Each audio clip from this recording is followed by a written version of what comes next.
Scriptures. I'm Chris Matley. It's been a wild first half of the year, has it not? Kind of a tumultuous time in the history of our world and in recent events in particular. Personally, I'm still waiting for the murder hornets to arrive. Is that still happening? Murder hornets? Yeah, we're still waiting on those. I've noticed, though, a trend in the way that we process things in our interactions with one another, particularly on social media. And let's face it, right now with the shelter in place still happening, interacting on social media is about all a lot of us have.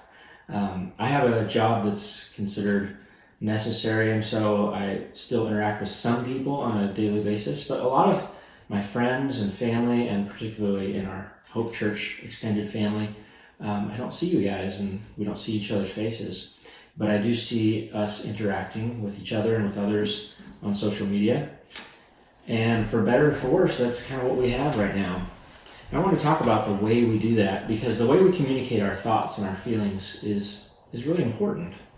I think there's a tendency, or there can be, to make rash choices in what we might say or what we might repeat that others have said.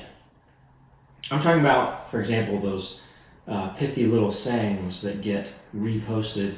Most people call them memes. And there can be a tendency to see something and think, oh, that expresses how I might feel right at the moment, and you repost it and share it with all of your followers and friends on Facebook or Instagram. Now, the problem with that is that some of those things, in fact, many of those things, can be pretty well unfounded. Rumors and conspiracy theories and just kind of objectionable statements. And many of those things, if you look closely at them, they can't be shown to be objectively true. And do we want to be saying and expressing things if they're not objectively true?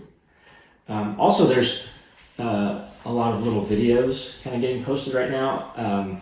I've seen a few recently where I call it rage preaching, where a video of someone just expressing themselves and their anger really loudly. There's a video making the rounds I just saw the other day that some friends were sharing, where there's a man who's angry and he's making these emotional declarative statements. A declarative statement is, where you state something, you declare it to be true. But in this video, he offered no evidence or compelling argument to make his case. He just said it loudly and with conviction. Let me give you an example of this. This is mayonnaise. Mayonnaise is terrible. The texture is abominable. It's better suited for lubricating industrial wood chippers than for flavoring food. It has no place in the human body and probably and most definitely does cause cancer. It's the worst.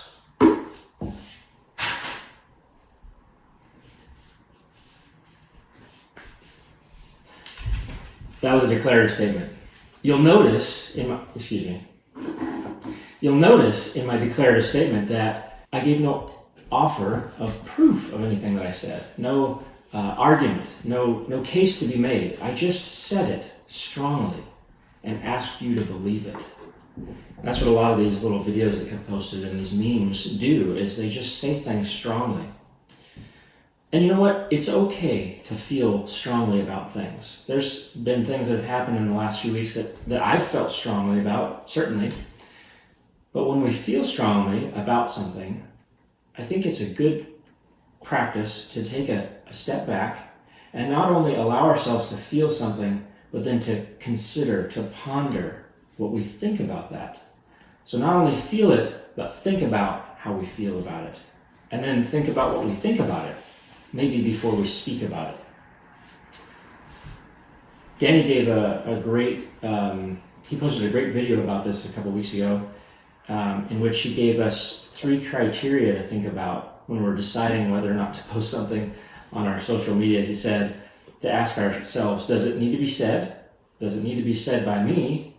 And does it need to be said by me right now? And those are good criteria. I think that's a good practice to ask yourself before saying something to someone or about someone. But I would add to that, because I think those can be subjective questions. And so sometimes if we feel really strongly about something, we can push something through those criteria and still decide to post it, and it may not be true. So I'd add to that. I would say, once your post has made it through those criteria, maybe also ask yourself if it would pass this one. If someone asked me to defend this statement with a rational and critical argument, could I offer that? Or another way of thinking about it would be to ask yourself, do I really believe this? And if so, why? If the answer to the first part is yes, I do really believe this, that mayonnaise is terrible, then can I answer the second question? Why? What evidence do I have to support this declarative statement? And if you don't have an answer to that, then maybe don't post that particular meme or video or incendiary statement. Maybe wait and think about it. Do you know the Apostle Paul, in his letter to the church in Philippi, wrote about this very thing? I don't mean about social media at all. That didn't exist, obviously. But he wrote about how the expression of our thoughts and our feelings can add to or subtract from the interconnected network of relationships that we call church and family and community and culture. He wrote about this very thing. I'm going to read a verse from Philippians chapter 4, verse 8 right now. It says, "Finally, brethren," that's all of us, brothers and sisters, "whatever things are true, whatever things are noble, whatever things are just, whatever things are pure, whatever things are lovely, whatever things are of good report, if there is any virtue, if there is anything praiseworthy, meditate on these things. The things which you learned and received and heard and saw in me, these do, and the God of peace will be with you." As he speaks about this peace that passes all earthly understanding, transcendent peace, he's talking about it in this context. There's a verse before the ones that I just read. I'm sure you've heard it. It says, "Don't be anxious about anything, but instead pray about all things." That word anxious, that English word anxious, is translated from a Greek word, merimna, which means to be drawn in different directions. Now, have you found yourself on Facebook or Instagram or one of those other social media platforms that I can't think of, watching two friends debate or argue with one another? And have you felt anxiety about it as you feel pulled in different directions? Well, that's the opposite of the peace that he's talking about here. And this word truth, when he says, think about things that are true, that word truth there is literally translated venerable, meaning truth that is a part of the collection of truth that we think of as God's truth. So when you're thinking about true things to think about, do they belong in the same category as God's truth? Because let's face it, there's truth and then there's truth. There's transcendent truth, foundational truth that encompasses the character and nature of God, the creator of the universe. And then there's just some things that we believe are true. Maybe we should ask ourselves before posting or responding to other people's posts on social media, is this true in the way that God and his character is true? Is this foundationally true? Or do I just feel that it's true? And lastly, he kind of ends his thought with about all of these things. Meditate on these things. In the NIV it says, think about these things. That phrase, meditate on these things, comes from a Greek word, logisiste, there we go. It's a dead language, don't worry about it. And that is where we get our word logic from, logisiste.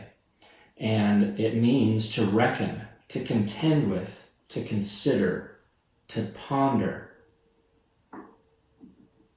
Reckon with and contend with these things. So as we look at the world around us, and then we look at the way that our friends and our family and our neighbors and our community are talking about the things that are happening in this world. Are we just reacting emotionally to those things, or are we taking a moment to consider, to reckon with, to wrestle with?